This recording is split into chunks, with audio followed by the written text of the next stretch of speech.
ধর্মাবলম্বী ভাই বোনেরা,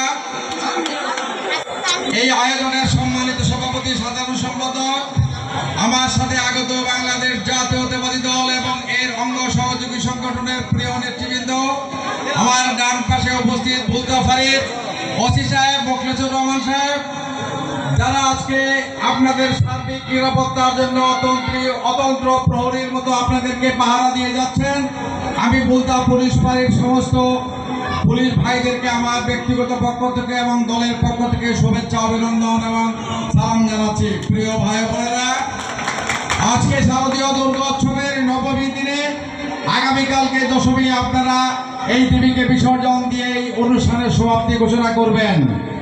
আপনাদের সমস্ত ভালোবাসা দিয়ে, সামর্থ্য দিয়ে এই দেবীকে মর্তে আনার জন্য যা যা প্রয়োজন ছিল, দান, দুব্বা, বেলপাতা বলেন, যাই বলেন, আপনারা যাই করেন, আমি তো কিছু জানি না, কিন্তু আপনারা এই দেবীকে দেখে আমার মনে হয়েছে আপনাদের সামর্থ্যের সামান্যটুকু আপনারা অবশিষ্ট রাখেন নাই এই দেবীর পায়ে অর্পণ করার জন্য। আপনাদের সামর্থ্যর সবটুকুই দিয়েছেন, ভালোবাসা যা ছিল সবই দিয়েছেন। আজকে একটা কথা আমি বলবো, শান্তি, শুধু শান্তির জন্য আপনারা এই কাজটি করেছেন। দেবী মর্তে এসে অসুরকে বিনাশ করবে, শান্তির পথ সুগম করবে, এটাই কিন্তু এই পূজা অর্চনার মূল লক্ষ্য। আমি আজকে আমার সনাতনী ধর্মাবলম্বী ভাই বোনদের বলবো, যেই কথাই আমি বলি, আমি কিন্তু পৃথিবীতে যখন আসি, যতদিন পর্যন্ত আমি বুঝতে না শিখেছি, ততদিন পর্যন্ত আমি কার ঘরে জন্ম নিয়েছি আমি কিন্তু বুঝি নাই। মায়ের পেটে থাকতে মানুষ কোনোদিন কোনো ধর্ম বুঝে না, যখন ভূমিষ্ঠ হয় তখনও বুঝে না, একটাই কথাই শুধু বুঝে, যখন সে কথা বলে না তখন শুধু বলতে পারে মা। মা মানে মাটি, মা মানে এই বাংলাদেশ।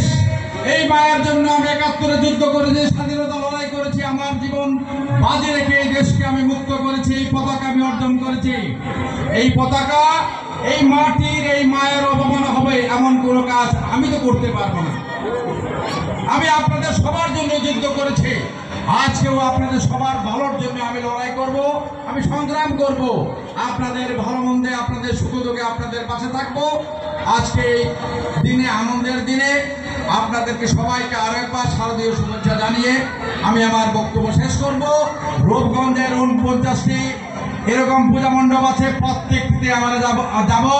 আমার সনাতন ভাই বোনদের আমরা শুভেচ্ছা জানাবো, তাদের ভালো মন্দ, সুখ দুঃখের কথা যতটুকু পারি আমরা শুনবো। ভবিষ্যতে এই অসুবিধার কথাগুলি কিভাবে দূর করা যায়, অসুবিধার কারণগুলি কিভাবে দূর করা যায়, তার জন্য স্থানীয় নেতৃবৃন্দ এবং আমরা সবাই মিলে আপনাদের এই সমস্যা দূরীকরণের জন্য কাজ করব, এই অঙ্গীকার করে আরো একবার আপনাদের সবাইকে শারদীয় শুভেচ্ছা জানিয়ে আজকে আমি আমার বক্তব্য শেষ করলাম।